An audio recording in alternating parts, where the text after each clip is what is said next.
pression elle monte. Je suis tout excité et là mon but c'est de canaliser pour tout envoyer dans 2 minutes. Ça commence dans 2 minutes quoi. Bonsoir tout le monde, comment ça va? Bienvenue à notre 3e édition d'une performance d'éloquence. Ce qui va se passer ce soir, c'est qu'il y a une dizaine de jeunes qui sont là, qu'on a formés et qui ont trouvé des thématiques qui leur tiennent à cœur et qui vont passer sur scène. Émotionnellement, c'est compliqué. Non, là, c'est un peu stressant, mais ça va, j'ai réussi à me calmer un peu. Pour l'instant, ça va, je fais comme si j'allais pas du tout passer sur scène. Je suis en mode, oui, y a rien, mais on verra. J'espère que ça se passera bien. Je vais pas dire que je suis pas stressée, mais je suis sereine. Je sais que je vais le faire en fait, donc ça va. Je suis la première à passer, effectivement.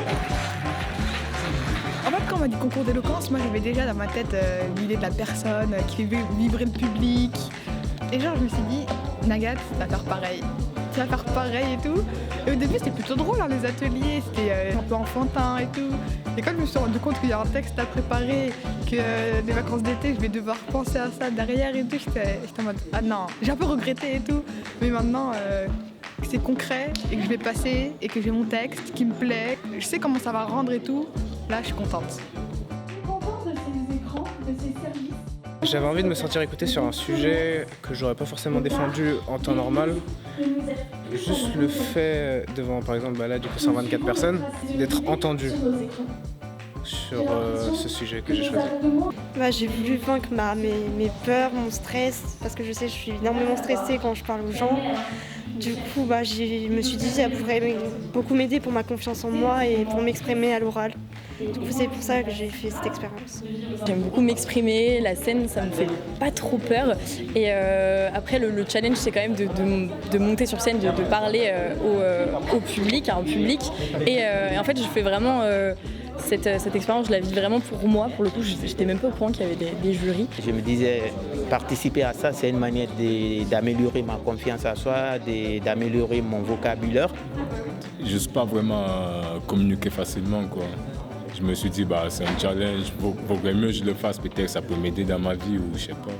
Je crois que justement, c'était quand Antoine m'a parlé de ce projet, je m'étais dit, mais j'en serais jamais capable, quoi.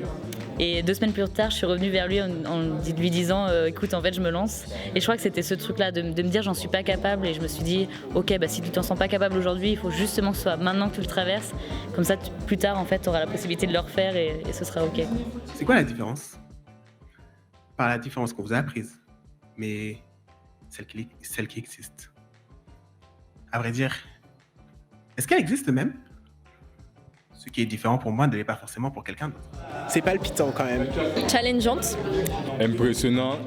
communiquer, Joie, Le sourire, Incroyable, Incroyable, dynamique, dépassement, la confiance, L'excitation, sensationnel, Courageuse. oser, solidarité, expérience inédite. nouveau.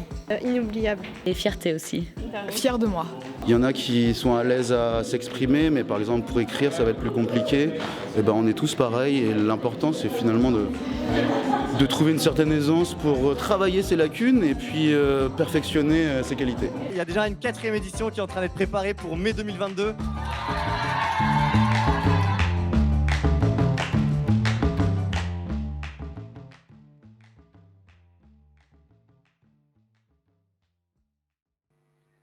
Il est facile d'évoquer le danger auquel chacune d'entre nous s'expose. Mais le tabou reprend sa place lorsqu'on est confronté aux faits.